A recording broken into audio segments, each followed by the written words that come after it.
Hello everyone, I'm Dr. Nicholas Haddad. I'm an infectious disease specialist and I work for CMU Health in Saginaw, Michigan.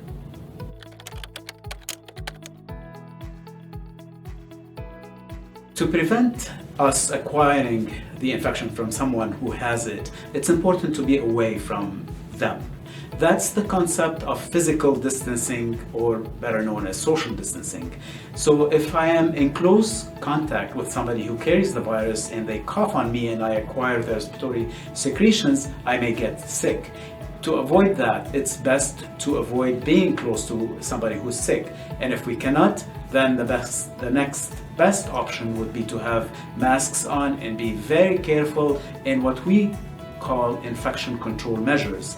These are hand hygiene to prevent us from touching the virus and giving it to ourselves by touching our face and nose, by respiratory etiquette, meaning we put a mask on, and by covering our cough. These are the primary mechanisms to prevent transmission of the virus.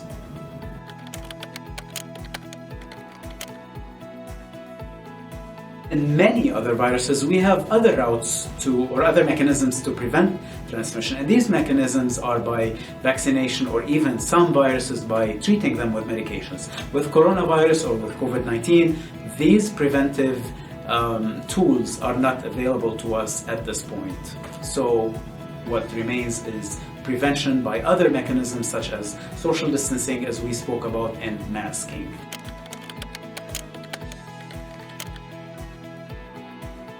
So this is not an easy situation, and what we ask patients to do is be careful and maybe isolate that infected person or who was sick in the hospital in a private room if possible. Try to be away from them by 2 or 3 meters. Wear masks both ways, but still be in the home. It's okay.